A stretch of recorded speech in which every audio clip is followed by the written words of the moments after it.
Bonsoir bien-aimés, chers amis, chers frères, chers parents dans le Seigneur.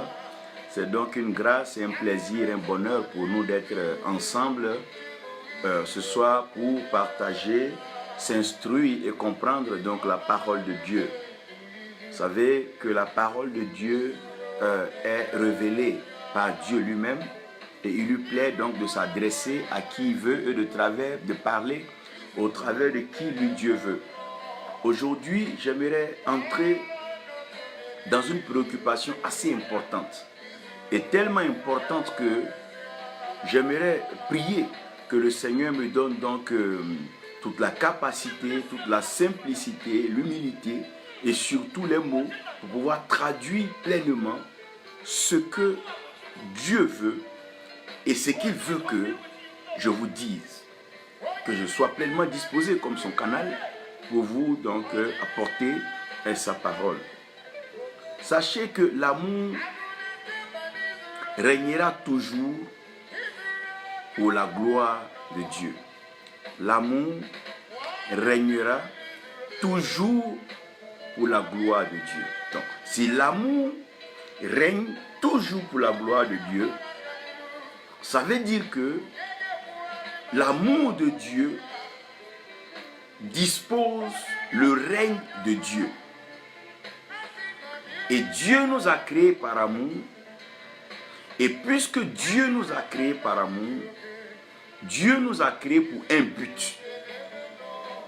Si nous sommes son image et que nous sommes sa ressemblance conformément à ce que sa parole dit, aussi bien que Dieu règne et que Dieu lui-même est celui qui règne, nous, créés à l'image et selon la ressemblance de Dieu, nous sommes supposés régner. Donc le message par la grâce de Dieu, cette exhortation, cet enseignement, cette exposition a pour but de présenter le règne de Dieu, mais comme nous sommes en Dieu, en Christ, donc nous sommes créés pour régner. Comment régner? Et pourquoi justifier que nous sommes créés pour régner? Je vous présenterai deux tests. Le premier test sort de Genèse. Ça, c'est la pensée de Dieu. Ça vient de la conception de Dieu. Dieu lui-même, en créant l'homme, il crée l'homme avec un but. avec un objectif qui est sa volonté. Ça, c'est indépendant de la volonté de l'homme, mais c'est Dieu qui l'a voulu ainsi. Dans Matthieu 6, les disciples du Seigneur sont confrontés à une réalité. Ils se rendent compte que leur maître, leur Seigneur et donc Sauveur, a une capacité de voir ses prières exaucées. En d'autres termes, tout ce qu'il demande, Dieu lui accorde. Alors que eux, ils additionnent et ils multiplient les paroles pendant que rien ne se fait. Humbles qu'ils sont, ils vont lui demander, Seigneur, sinon Maître, apprends-nous à prier. Donc pendant qu'il est en train de leur apprendre à prier, il va dire, notre Père qui est aux cieux, que ton règne vienne. Notre Père qui est aux cieux, que ton règne vienne. Père éternel, tu as l'autorité spirituelle suprême. Tu règnes dans le ciel et sur la terre tu accomplis tes œuvres. Viens par ta parole, instruis-nous, bénis-nous, édifie-nous, permets-nous de comprendre les profondeurs de ta pensée et donne-nous de pouvoir véhiculer en toute humilité la vérité que tu nous transmets, pour que ceux qui nous écoutent et qui sont à l'écoute donc de ta parole soient édifiés et comprennent le but de leur création afin d'occuper leur place et jouer le rôle pour lequel tu les as envoyés sur la terre. Nous croyons que cette prière est exaucée car elle est faite au nom de notre Seigneur et Sauveur Jésus-Christ. Amen. J'aimerais donc déjà vous présenter ces deux portions de l'Écriture. Dans Genèse, Dieu crée l'homme et Dieu demande à l'homme donc de dominer, donc de régner. Mais en parlant du règne, Dieu va définir le cadre, le domaine, le lieu dans lequel l'homme est supposé dominer, sinon régner. Il ne précisera nulle part que l'homme doit dominer sur son prochain, sur son égal homme. Non. Tout ce qui vise ou tout ce qui pousse certaines personnes à vouloir dominer, écraser ou se croire supérieur que d'autres, ça ce n'est pas vraiment du divin. C'est l'humanisme, c'est l'homme lui-même. Mais quand Dieu s'adresse à l'homme, Dieu va demander à l'homme de dominer sur les oiseaux qui déjà ont pris le contrôle des vents, donc de l'espace aérien. Donc Dieu demande à l'homme de pouvoir avoir un impact dans le vent, d'avoir un impact dans l'air, d'avoir un impact dans l'atmosphère. Donc aussi bien que l'homme peut être sur la terre, il peut contrôler l'espace aérien, contrôler les vents et dominer sur les vents. Il demandera à l'homme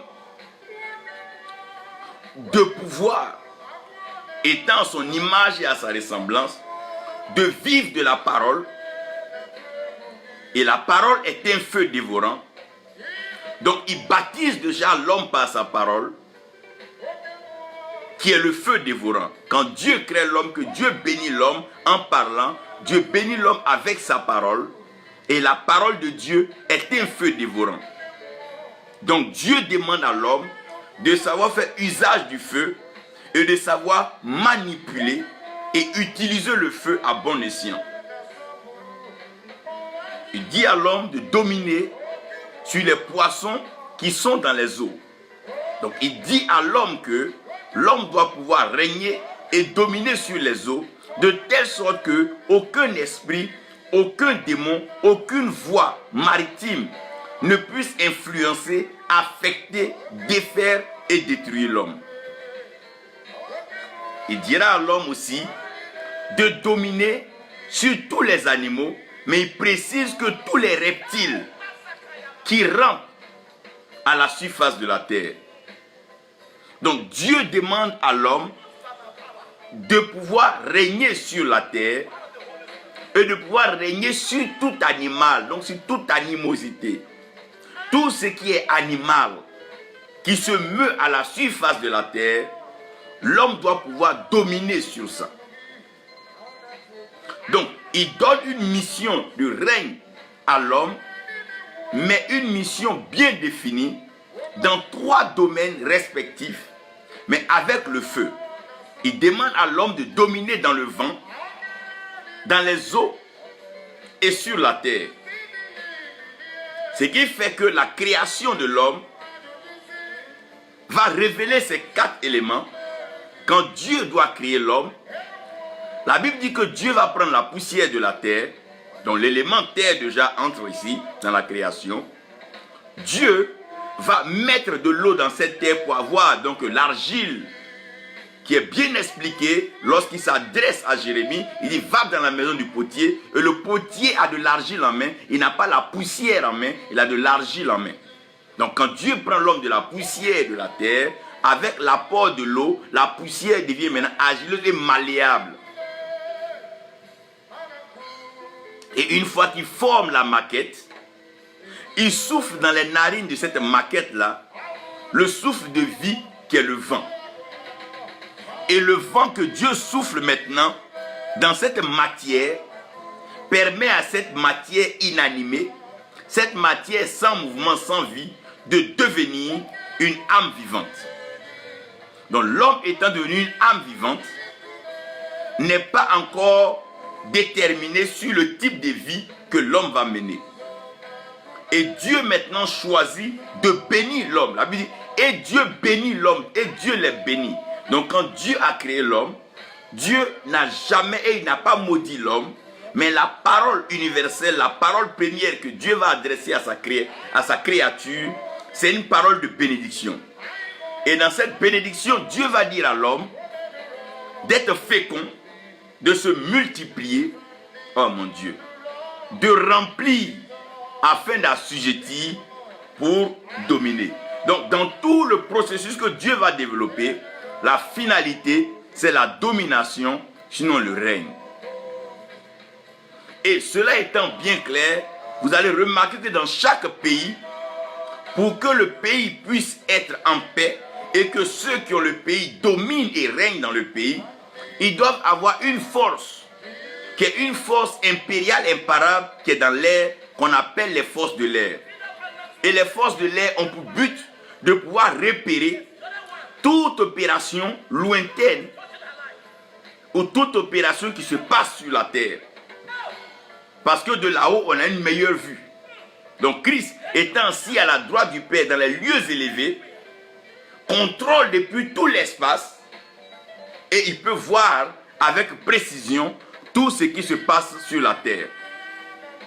Et pour encore maîtriser donc le pays et l'espace, on va placer une force sur les eaux. C'est ce qu'on va appeler la force maritime ou les marins. Et ces marins-là ont pour but de pouvoir contrôler le trafic, toute attaque et mouvement contraire à la volonté, mais qui vient des eaux.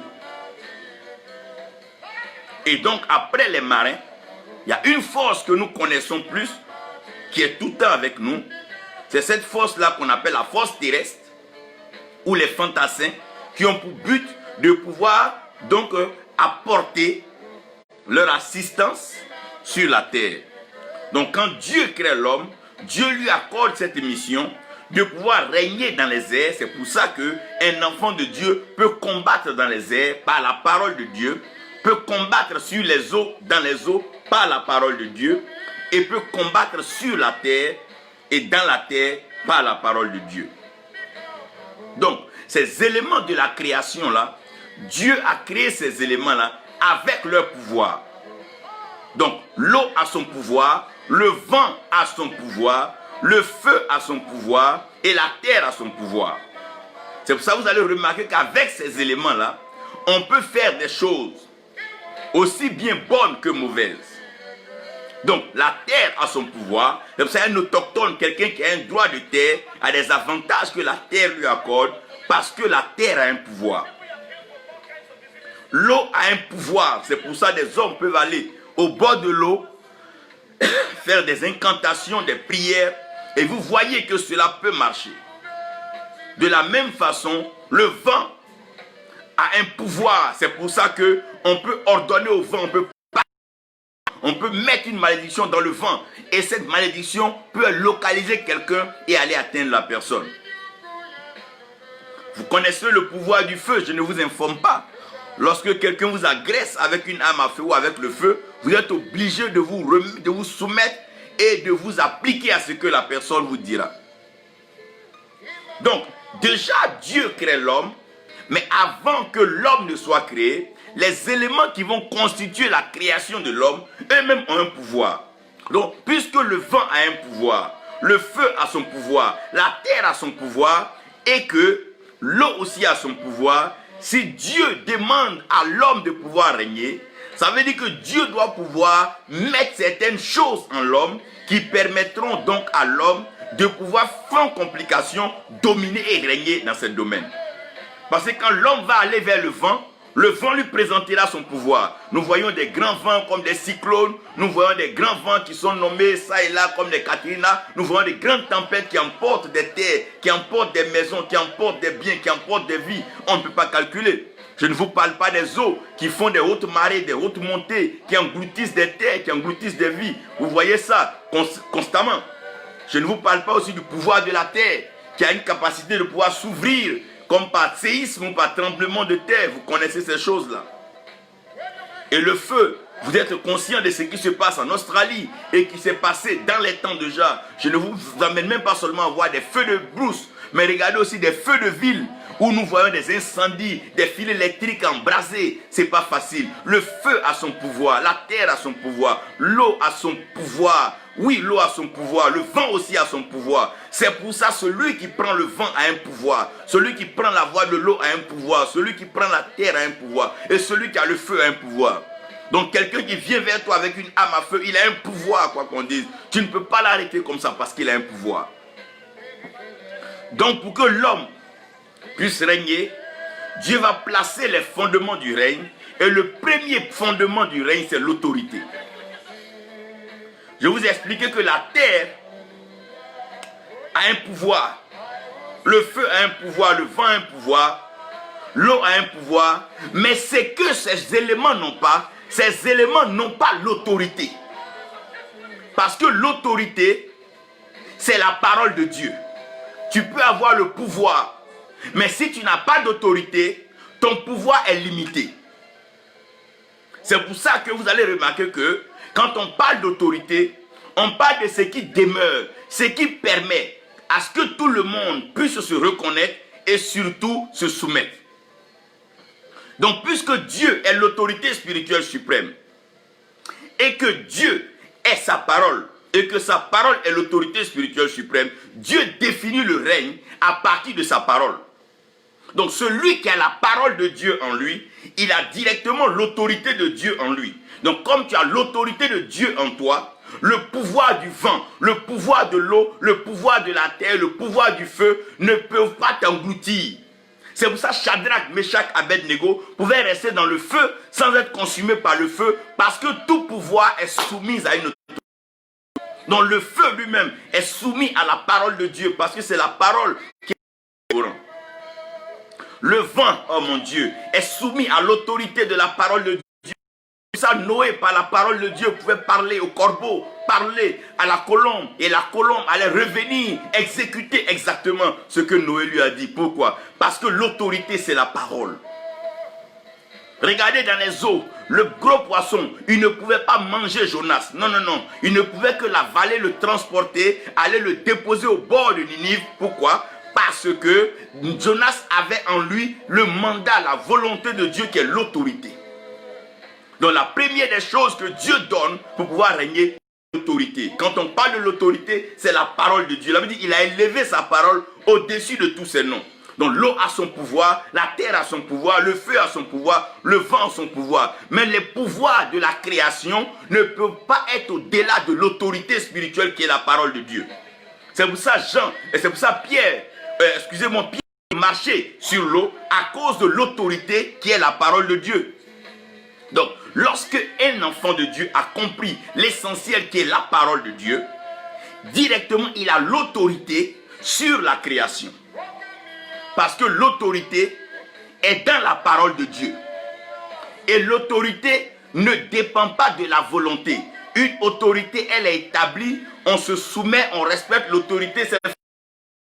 On n'a pas besoin d'aimer, d'apprécier. L'autorité, c'est comme ça. C'est comme la parole de Dieu. Tu n'es pas obligé de l'apprécier, de l'aimer. La parole, c'est la parole. Et tout le monde doit s'appliquer à respecter la parole de Dieu. Parce que c'est ça l'autorité. Donc l'autorité spirituelle suprême, c'est la parole de Dieu. Et l'autorité de tout enfant de Dieu, c'est la parole de Dieu. L'autorité même de la création, c'est la parole de Dieu. C'est pour ça même le féticheur, le charlatan, le magicien, quand il fait ses pratiques, il va dire que non, si Dieu le veut. Pourquoi? Parce qu'il sait que l'autorité spirituelle suprême, qui a le pouvoir de pouvoir juger tout ce qui se passe sur la terre, c'est Dieu. Et Dieu jugera par sa parole. Donc personne n'échappera au jugement de la parole de Dieu, parce que la parole de Dieu est l'autorité spirituelle suprême qui ne dépend pas de ton don, de ton appel, de ton ministère, de ton charisme, mais la parole de Dieu est l'autorité spirituelle suprême. Maintenant, quand vous voyez quand il dit que ton règne vienne, que ta volonté soit faite sur la terre comme elle est faite au ciel. Parce que quand on parle de pouvoir, le pouvoir va toujours avec la volonté. Parce que la Bible dit que la mort et la vie sont au pouvoir de la langue. Donc le pouvoir que Dieu donne à l'homme, c'est la langue que l'homme a. Donc le diable, sachant que le pouvoir de l'homme est dans sa langue, il va falloir trouver un moyen pour pouvoir corrompre la langue. Donc comment corrompre la langue de l'homme? C'est emmener la langue de l'homme à toucher à ce qui est interdit. Parce que lorsque tu touches à ce qui est interdit, tu corromps le pouvoir que Dieu t'a accordé. Donc la langue que Dieu a donnée à l'homme, cette langue-là a la volonté, sinon a le choix entre la vie et la mort. Mais la langue elle-même, elle est libre de choisir la vie comme de choisir la mort. Donc puisque le pouvoir de la vie et de la mort sont donnés à la langue, Satan vient tout simplement et il leur présente un fruit. Sachant que le fruit qu'il leur présente, si Adam et Ève doivent pouvoir consommer ce fruit, ils ne peuvent pas seulement le consommer avec les yeux, ni les oreilles, ni la main, ni les pieds, mais la meilleure façon pour Adam et Ève de consommer ce fruit, c'est de mordre et de manger ce fruit. Il est clair qu'on ne peut pas manger quelque chose sans que ça ne touche la langue. Donc le pouvoir est sujet à la volonté. C'est vrai que toute autorité délègue un pouvoir, mais le pouvoir est toujours soumis à la langue. Donc, avec ta langue, tu peux exercer un pouvoir juste, comme avec ta langue, tu peux exercer un pouvoir injuste. Donc, quand Adam et Ève mangent le fruit, on va se rendre compte que la langue de l'homme sera corrompue. Donc, l'homme va commencer à s'exercer aux mensonges, aux critiques, aux jalousies, aux convoitises, aux médisances, aux faux témoignages, au colpotage, parce que la langue est devenue souillée. Donc alors que le pouvoir est lié à la langue.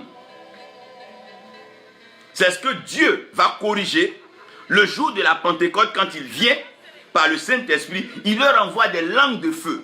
Il ne leur a pas amené de main, ni de pied, ni de porte-monnaie, ni de livre. Il leur a apporté des langues de feu. Parce qu'aussi longtemps que la langue est corrompue, aussi longtemps que la langue est souillée, elle ne pourra jamais prendre la bonne décision. Donc, une langue souillée, une langue corrompue est toujours une langue qui entraîne le doute, la peur, la culpabilité et le complexe d'infériorité. Vous voyez, c'est cette langue-là, c'est cette corruption de la langue qui fait que très souvent quand certaines personnes parlent, elles parlent mal d'elles-mêmes, elles doutent de leur avenir, elles doutent de ce que Dieu leur a accordé parce que la langue a été corrompue. Et l'autre chose aussi qui dépend de la volonté, mais qui dépend du pouvoir, c'est la puissance. La puissance dérive du pouvoir. Quand tu as le pouvoir, tu as la puissance avec toi. C'est pour ça qu'un homme qui a le pouvoir a la puissance avec lui. Quand tu parles, la parole qui sort, c'est un pouvoir qui sort. Et le pouvoir de la parole engage la puissance. Et la puissance qui est engagée, c'est la puissance du Saint-Esprit, la main agissante de Dieu. La Bible dit que ce que la bouche de Dieu dit, donc ce que sort de la langue de Dieu, la main de Dieu accomplit. Alors que le Saint-Esprit, c'est la main agissante de Dieu. Donc tout pouvoir a une main. Cette main-là, c'est ce qu'on appelle la puissance. Et la puissance s'exerce dans la volonté et bien sûr dans la discipline. Et la quatrième chose qui définit, donc qui fait le fondement d'un règne, c'est la force. La force, c'est la capacité qu'une parole, une activité, une action a à rétablir un certain système. Quand on parle des forces de l'ordre, le but des forces de l'ordre, c'est de rétablir l'ordre dans un système désordonné. Par exemple, regardez un peu ce que je vais vous présenter. Par exemple, quand tes cheveux n'ont pas été peignés pendant longtemps, tes cheveux deviennent bizarrement crépus, entremêlés. Si tu prends un peigne, à cause de la force du peigne, le peigne va commencer à mettre de l'ordre dans tes cheveux. Donc, tout ce que Dieu a créé, en plus d'avoir un pouvoir, transporte une puissance et a une force. Le vent a un pouvoir, le vent a une puissance et le vent a une force. L'eau a un pouvoir, l'eau a une puissance et l'eau a une force. La terre a un pouvoir, la terre a une puissance et la terre a une force. Le feu a un pouvoir, le feu a une puissance et le feu a une force. C'est pour ça, si l'eau est en train de passer, que tu veuilles ou pas, l'eau va te propulser et prendre son passage. Même s'il faut déraciner des arbres et une maison, l'eau est capable de faire tomber tout ce qui est devant lui pour partir. C'est pour ça que vous devez comprendre que quand Dieu parle de règne, le règne que Dieu met en l'homme, Dieu met une chose en l'homme que la création n'a pas, que les autres créatures n'ont pas, qu'on appelle l'autorité. Et cette autorité, c'est la parole de Dieu. Donc aussi longtemps que quelqu'un s'appuie sur la parole de Dieu, qui vit par la parole de Dieu, comme la parole de Dieu est l'autorité, et que c'est l'autorité qui délègue le pouvoir, l'autorité peut emmener le pouvoir à se revoir. Donc quand Pierre a péché tout le temps, et que Pierre n'a pas eu de poisson, quand Jésus vient parler, il dit sur ta parole. Donc sur cette autorité-là, moi maintenant, je jette mon filet. Et comme c'est l'autorité qui a parlé, l'eau directement, au lieu de concentrer son pouvoir, sa puissance et sa force, afin d'attirer les poissons là où l'autorité a déjà décidé. Donc c'est la position de l'autorité qui incline le pouvoir, qui incline la puissance et qui incline la force. Donc aussi longtemps que Dieu est l'autorité spirituelle suprême, à lui le pouvoir, à lui la puissance et à lui la force. C'est ça le livre de Néhémie va me dire, la joie de l'Éternel fait notre force. Donc tout homme qui a Dieu en lui, qui a la parole de Dieu en lui, c'est pour ça que l'homme peut dompter le lion, l'homme peut apprivoiser même les animaux les plus sauvages, les plus dangereux. L'homme peut arriver à apprivoiser des serpents, même des pythons, parce que l'homme, oh mon Dieu, qui a l'autorité avec lui, marche de victoire en victoire, de conquête en conquête, et il reste invaincu. Maintenant, pourquoi il faille que le règne de Dieu vienne? Parce que nous devons passer du désordre à l'ordre. Lorsque Dieu a commencé à créer, regardez très bien, la Bible dit la terre était informe et vide, donc il n'y avait pas de forme, il y avait un vide parce que ce qui n'est pas ordonné ne peut pas bénir, ne peut pas se développer. C'est pour ça, dans une situation de désordre, on ne peut pas constater de développement, ni de croissance, ni d'émergence et même pas de perfection. Donc pour pouvoir arriver à une vie meilleure, il faut facilement arriver à ce qu'on appelle l'ordre. Donc lorsqu'il y a le désordre, les hommes meurent, les richesses sont gaspillées, les trésors n'ont plus de valeur parce que c'est le désordre. Mais lorsqu'il y a l'ordre, la vie devient belle parce que les choses sont ordonnées. Malheureusement, la chair sème le désordre dans l'âme Mais l'esprit envoie l'ordre dans l'âme. Donc l'âme est toujours soumise à un système désordonné ou à un système ordonné. Aussi longtemps que l'âme s'attache à l'esprit, l'âme vit de façon ordonnée. Mais quand l'âme s'attache à la chair, l'âme vit le désordre. C'est pour ça que la Bible dit que la chair ne sert de rien. La chair ne profite à rien. La chair, c'est un désordre. Une situation désordonnée ne profite à personne. Le désordre ne profite à personne. Quoique d'autres fassent croire que ça les arrange, le désordre ne profite à personne. Mais c'est l'ordre. C'est pour ça que nous devons mettre notre vie en ordre, mettre nos familles en ordre, mettre nos ministères en ordre, mettre nos églises en ordre, mettre nos nations en ordre, mettre le monde en ordre, ordonner donc le monde par la parole de Dieu. Parce que c'est l'autorité qui rétablit l'ordre, la capacité de rétablir l'ordre. Qu'est-ce que c'est que passer du désordre à l'ordre? Passer du désordre à l'ordre, c'est quoi? C'est quitter le manque de soumission pour aller à la soumission totale à l'autorité.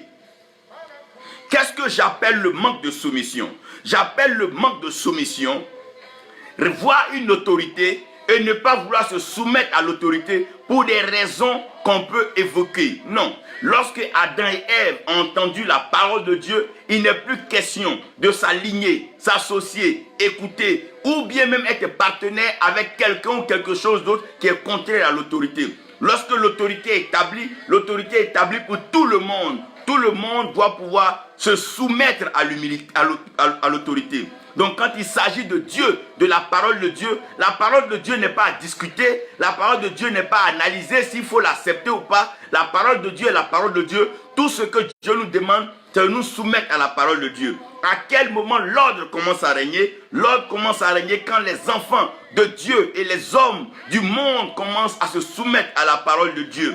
Qu'ils soient de l'Est, de l'Ouest, du Nord, comme du Sud, peu importe l'orientation et le lieu dans lequel l'homme se trouve dans la création, l'homme doit se soumettre à l'autorité qui est donc la parole de Dieu. Toutes les constitutions, chaque pays a sa constitution. Mais remarquez, la plupart des constitutions sont calquées sur la parole de Dieu. Pourquoi? Parce que lorsqu'il y a un règne, pour qu'un règne puisse terminer, il faut une autorité. Et l'autorité, c'est la parole de Dieu. C'est ce qui est la constitution de la création. La constitution de tout ce qui a été créé. Tous les mystères cachés dans la création sont soumis, oh mon Dieu, à l'autorité qui est la parole de Dieu. Quand Dieu a demandé aux eaux de se regrouper, les eaux se sont rassemblées et la terre est apparue. Parce que tout ce qui a été créé doit se soumettre à l'autorité. Oui, tout doit se soumettre à la parole de Dieu. Donc c'est de quitter la subordination, l'insoumission pour arriver à la soumission. Nous devons être humbles pour nous soumettre à la parole de Dieu, peu importe nos titres, nos arrivées, peu importe nos renommées, nos célébrités. La parole de Dieu est l'autorité spirituelle suprême. Nous devons nous soumettre à la parole de Dieu, qu'on soit noir, blanc, bleu, jaune, orange, vert. Nous devons nous soumettre à la parole de Dieu. La deuxième chose qui produit donc le désordre, c'est l'abus du pouvoir. Nous devons quitter l'abus du pouvoir pour arriver à ce que nous appelons l'exercice saint du pouvoir. Quand nous appelons abus de pouvoir, je vais vous expliquer. Aujourd'hui, nous sommes tous les jours en train de condamner l'Europe, l'Occident. Écoutez bien, les pouvoirs qui existent en Afrique, vous devez comprendre qu'il y a des pouvoirs héréditaires qui sont des pouvoirs monarchiques. Ça veut dire que quand quelqu'un est déjà à un pouvoir, même si ses enfants n'ont pas la compétence, la capacité de pouvoir gérer un pouvoir, à cause du fait qu'ils viennent de la lignée, ou bien ils sont approuvés par celui qui est au pouvoir, on veut forcément donner ce pouvoir à cet enfant-là, même s'il n'est pas à la hauteur. Malheureusement, les Africains sont décimés à cause des pouvoirs monarchiques, des pouvoirs dits héréditaires. Le deuxième abus de pouvoir, c'est le pouvoir militaire. Le gros retard de l'Afrique, c'est qu'après les indépendances, tous ceux qui sont venus prendre les pays sont venus avec des coups d'État, ils étaient des militaires. Le pouvoir militaire est un pouvoir qui s'impose par les armes. Alors que celui qui a des armes, tu ne pourras jamais apprécier ni déprécier ce qu'il fait. Il a déjà les armes en main, tu ne peux que être un béni oui, sinon ta vie part. Donc les pouvoirs militaires ne sont pas des pouvoirs qui peuvent aider au développement des pays africains. Malheureusement, nous voyons que les coups d'État sont succédés. Pourquoi? Depuis le temps des généraux de Gaulle, la France n'a plus voulu prendre des militaires parce qu'ils ont compris que les militaires ont leur formation. Ils sont appelés à défendre d'autres causes. Mais un pouvoir se gère conformément à une autorité établie. Le troisième pouvoir, qui est dommage aussi en Afrique, c'est le pouvoir fanatique ou le pouvoir populaire. Un pouvoir est un exercice qui demande un certain gain de sagesse. Donc, ce n'est pas parce qu'un peuple t'aime que tu sais volontairement que tu ne peux pas développer le peuple et t'entêter à garder le pouvoir. Non, aussi longtemps que le peuple est prêt à te voter 1000 fois, tu vas faire les 1000 heures. Non. Moi, je pense que un pouvoir, c'est un peu comme les domaines des activités. S'il s'agit des mathématiques, laissez les mathématiciens tirer leur épingle du jeu. S'il s'agit des finances, laissez les financiers tirer leur épingle du jeu. Un pouvoir, tout le monde ne gère pas un pouvoir. Tout le monde n'est pas appelé à exercer un pouvoir. Tout le monde n'a pas la bonne langue. Et tout le monde n'est pas autorisé à exercer un pouvoir. Donc les pouvoirs populaires, soit les partis États, les partis uniques, on est populaire dedans, alors que ça n'avance rien, ça ne fait rien avancer. Mais comme le peuple nous aime, tout est toléré. On commettra toutes les gaffes, le peuple va tolérer parce que le peuple nous aime. Mais ceux qui tolèrent tes erreurs ne t'aiment pas. Ceux qui tolèrent tes hérésies, tes mensonges ne t'aiment pas. Ceux qui tolèrent tes manquements, tes détournements, ils ne t'aiment pas. Un peuple qui aime son leader doit pouvoir lui dire la vérité. Là, tu es en train de nous entraîner ailleurs. Malheureusement, les pouvoirs populaires entraînent le fanatisme. Et le fanatisme entraîne la religion. Et tout ça l'a mis ensemble pour un pouvoir populaire ou fanatique, pour peu la guerre arrive. Parce que c'est une question de fanatisme, c'est une question d'émotion. On aime la personne, mais le travail, qu'est-ce que ça donne? Qu'est-ce que ça apporte? Ne pensez pas à aimer seulement les gens du passé, mais pensez à vos enfants et à vos petits-enfants de demain. Un pouvoir n'est pas forcément... Mais il y a des gens qui sont appelés, qui ont été formés dans la déontologie pour pouvoir exercer le pouvoir. Écoutez-moi bien, le pouvoir, il est diplomatique. L'âme travaille avec diplomatie. Souvent, l'âme va collaborer à la chair, souvent l'âme va collaborer à l'esprit. Alors que l'esprit, il est théocratique, l'esprit est vérité, l'esprit n'a pas une double bouche. Faites attention. Après donc ce pouvoir populaire, nous avons ce qu'on appelle les pouvoirs technocrates. C'est des gens qui sont là à l'école, qui ont appris à étudier des pays, appris à gérer des pays, appris comment on organise un pays. C'est un travail. C'est un travail. C'est un travail. L'eau connaît son travail, la terre connaît son travail, le vent connaît son travail, le feu connaît son travail. Dès que tu allumes le feu, tu n'as même pas besoin de lui dire, il va faire son travail. Parce que chaque élément de la création qui a un pouvoir doit connaître son pouvoir. Regardez bien. La Bible dit que la vie et la mort sont au pouvoir de la langue. Mais ce n'est pas tout le monde qui sait parler. Ce n'est pas tout le monde qui sait utiliser sa langue. Il y a des hommes qui se sont tués par leur langue, se sont détruits par leur langue, se sont fait emprisonner par leur langue, ont divisé des foyers par leur langue, divisé des familles par leur langue, volé des biens arnaqués par leur langue. Faites attention. Ce n'est pas tout le monde qui exerce un pouvoir. Un pouvoir s'apprend. On va l'apprendre quelque part. Un pouvoir s'apprend. On le cultive. Maintenant, le dernier pouvoir que nous sommes en train de prier en tant qu'enfants de Dieu, que Dieu permette que le continent africain reconnaisse aujourd'hui, c'est le pouvoir divin.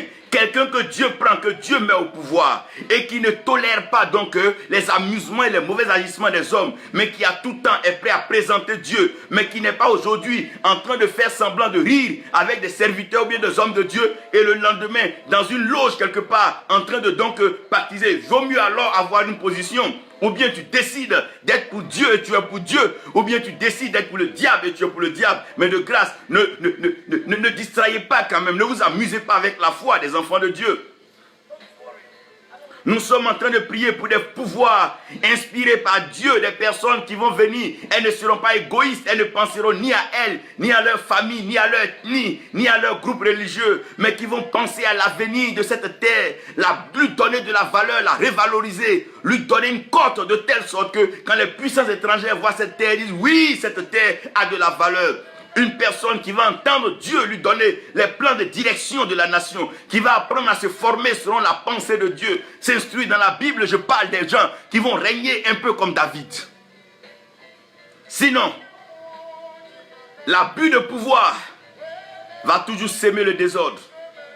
Les pouvoirs monarchiques ont sémé des désordres, les pouvoirs militaires, là on n'en parle pas. Les pouvoirs populaires, tellement de désordres, des gens abandonnés, ça et là, égarés dans la politique, ils ne font plus rien de leurs 10 doigts, en train de rêver de la politique, alors qu'ils ne sont pas eux-mêmes politiciens. Ils ne s'y connaissent pas, même si on leur donnait une équation à résoudre, ils ne seraient pas capables de résoudre. Frère, ne jouez pas avec le pouvoir.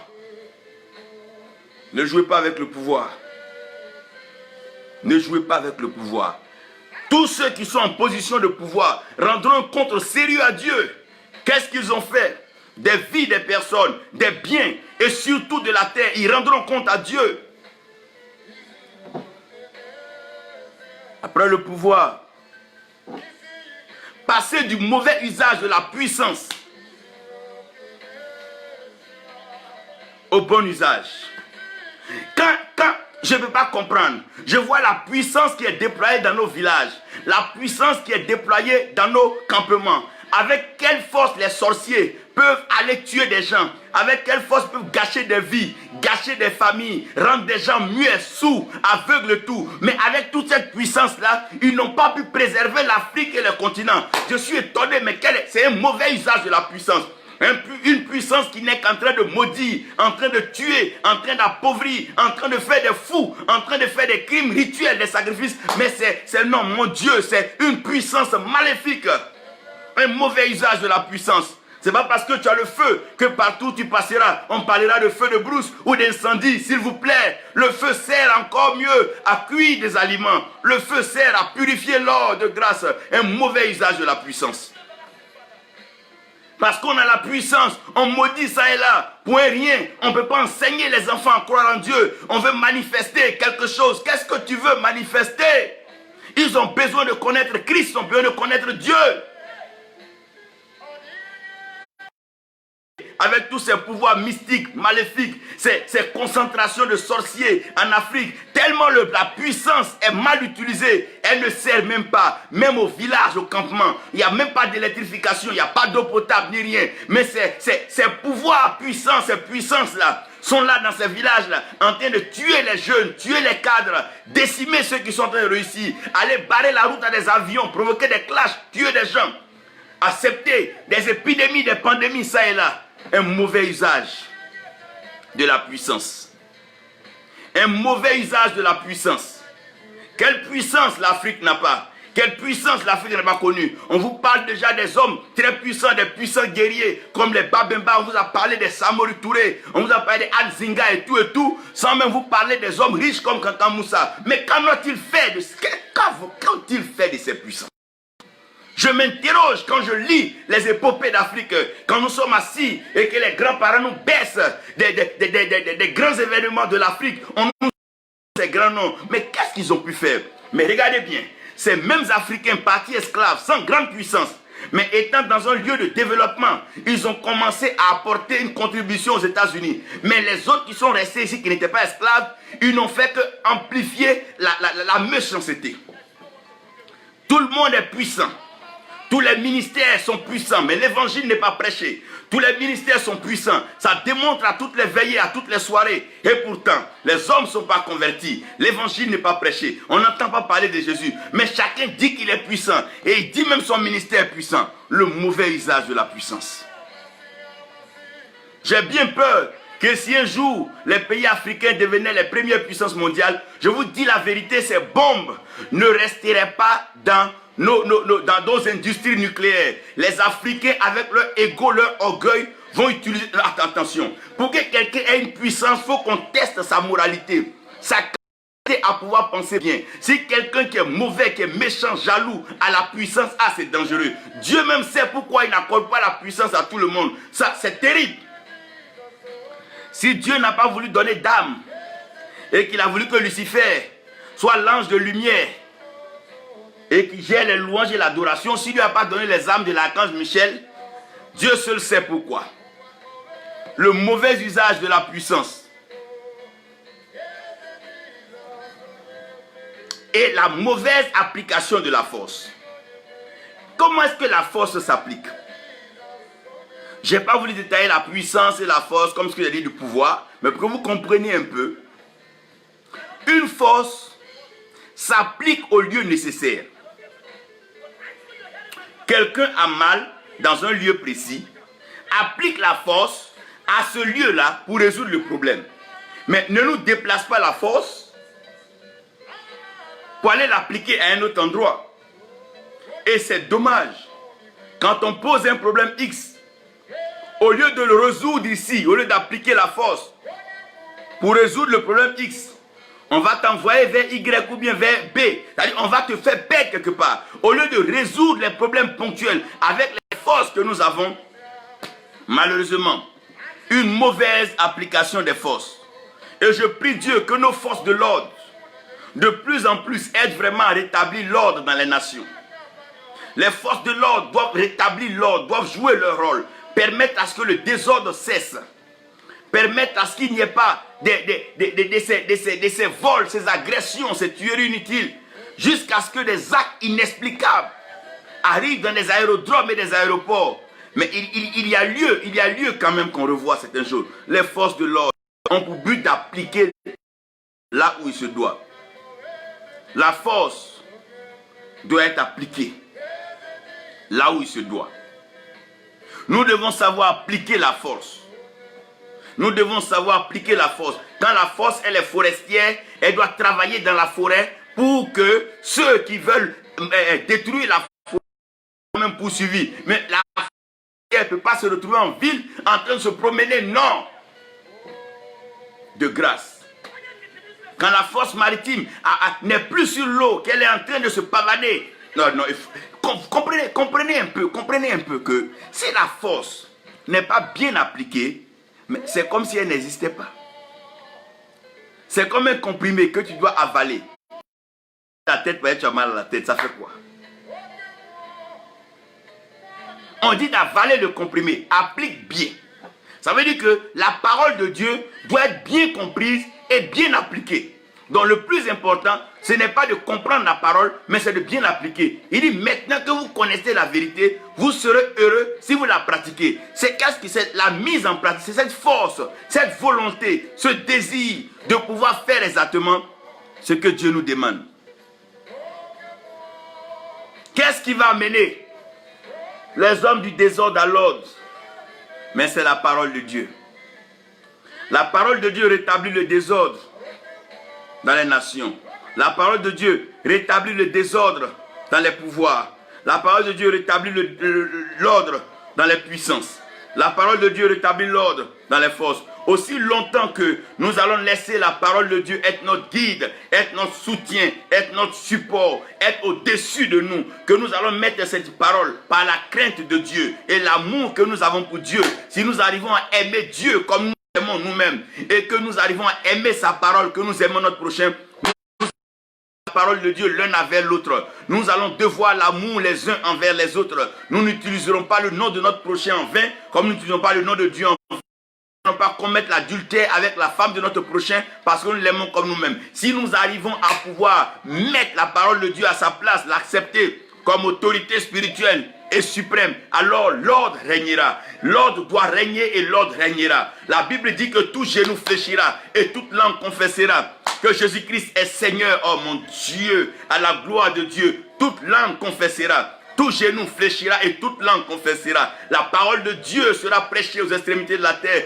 Dieu donne cette parole réconfortante à Abraham. Il dit toutes les nations de la terre seront bénies par toi, Abraham. Aucune nation de la terre ne peut être bénie sans Abraham. Alors qu'Abraham a trouvé son nom grandi par la parole de Dieu, l'autorité de Dieu. En d'autres termes, aucune nation de la terre ne peut être bénie et grandie sans la parole de Dieu. Les États-Unis ont compris qu'un chef d'État est élu, il juge sur la Bible, peu importe sa base, peu importe sa croyance. Parce que nous devons arriver à mettre la parole de Dieu au-dessus de tout, au-dessus de nos constitutions, au-dessus de nos rêves, au-dessus de nos imaginations, au-dessus de nos projets, au-dessus de notre intelligence, nos capacités. La parole de Dieu, elle est éternelle. Les hommes sont passagers, les pouvoirs sont temporaires, les puissances sont temporaires, les forces sont temporaires. Aujourd'hui, le commissaire qui est là aujourd'hui ne sera plus là dans 50, 60 ans. Les hommes sont passagers, mais la parole de Dieu, elle est éternelle. David dit, oh Dieu, dans les cieux, ta parole est établie pour toujours. D'éternité en éternité, ta parole, à vue des générations venir. Restaurons l'ordre dans nos nations par la parole de Dieu. Il est temps, il est l'heure que chacun commence à chaque matin poster des passages bibliques, poster le nom de Jésus-Christ, l'écrit grand. Il va falloir que l'Église n'entre pas dans les jeux politiques, des jeux diplomatiques, des jeux diffamatoires, mais que l'Église prie toujours pour que Dieu établisse sa volonté tant que le règne de Dieu n'arrive pas. Les enfants de Dieu seront malmenés, maltraités avec des systèmes tordus, au cou tordu, qui vont détruire les innocents et faire couler le sang des innocents tous les jours. L'ordre doit régner et l'ordre régnera. La parole des hommes sera annulée par la parole de Dieu. Les écrits des hommes seront annulés par les écrits de Dieu. Les ambitions des hommes seront annulées par la vision de Dieu. Oh, les ténèbres que les hommes ont envoyées comme chaos. Oh mon Dieu, la lumière de Dieu va éclairer. La vérité va paraître. Les enfants et même les plus petits vont commencer à découvrir les mystères que Dieu a cachés. Dieu ne cachera pas sa parole. L'évangile sera annoncé depuis l'école primaire, depuis la maternelle. Les enfants seront habitués à connaître Dieu. Même les clubs de petits.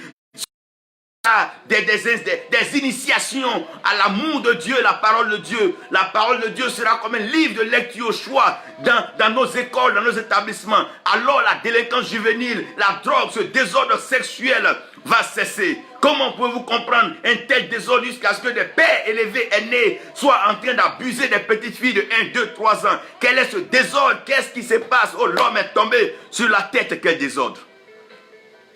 Quel désordre! Où les hommes vont avec les hommes. Quel désordre, les femmes vont avec. Quel désordre, oh Seigneur, aide-nous. C'est pour ça qu'il n'y avait pas meilleur dit notre Père qui est aux cieux.